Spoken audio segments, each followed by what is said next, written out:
This is Iowa's News Now Sports with Owen Sebring. Today, Robert Gallery becomes the first Hawkeye player from the Kirk Ferentz era to have his name called for the College Football Hall of Fame. Gallery was informed today that he'll be inducted into the Hall at a ceremony next December. The graduate of East Buchanan High School in Winthrop, Gallery played for the Hawkeyes from 1999 to 03, starting at left tackle during their run to the Orange Bowl in the 02 season. Gallery won the Outland Trophy as a senior, given to the nation's best lineman, and he remains the second highest draft pick in Iowa history, taken with the second overall pick by the Raiders in the 2004 draft. Gallery's NFL career didn't pan out quite like some had hoped, but he still spent a solid 8 years in the league, 6 of those with the Raiders. Gallery's the 16th Hawkeye overall to be inducted into the College Football Hall of Fame, and just the 11th player to make that list. The most recent Hawkeye honorees in the Hall are Chuck Long, Andre Tippett, and Larry Station, who ended their careers in the 80s. Every other Hawkeye player in the Hall of Fame played prior to 1960. Some of this year's other inductees will be Wisconsin graduate Troy Vincent, Tennessee legend Eric Berry, and USC's Reggie Bush. With 6 straight wins under their belt, Williamsburg enters the latest top 10 rankings for the first time this season. Number 6 in Class 3A. The Raiders' only loss came in their season opener to Xavier, who's still number 1 in the state. Tonight, Williamsburg goes out of conference hosting Mid Prairie, who made it to the state tournament last year. The Raiders were totally dialed in over the first 8 minutes. Trey O'Neal with a steal and score.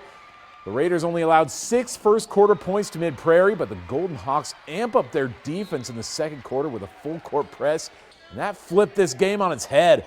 A Brady Weber three-pointer cuts the lead to 3. After a steal, Cameron Picard gives Mid Prairie its first lead of the game on an and-one bucket, part of a 13-0 run for the Hawks. They stretched their lead to 10 points late in the first half on a three-pointer from Picard that finds its way to the bottom of the nylon. Mid Prairie held a 9-point lead at the break, but after just a 10-point second quarter, Williamsburg rallies and comes out firing in the third. A 43-point second half for the Raiders. Derek Weiskopf scores 28 points, Ethan Harmon with 14, and Williamsburg survives a scare for its 7th straight win. Today we begin what we hope is an annual tradition here at Iowa's News Now, counting down the top plays from the previous year in sports as captured by our station cameras. That's one of the main criteria. We'll unveil the full list between now and Friday. Today we start with number 10. This was in last year's state girls basketball tournament, Class 2A quarterfinals. Dyke New Hartford and South Central Calhoun as the Titans try to lift a shot up. Check out Jaden Peterson with the block. Lays out, saving the ball from going out of bounds, and as the Wolverines push the ball up the floor, Peterson finishes the play with a layup. Coming through in every facet of the game, Dyke New Hartford went on to win last year's 2A state title, and right now they're ranked number 1 in the state.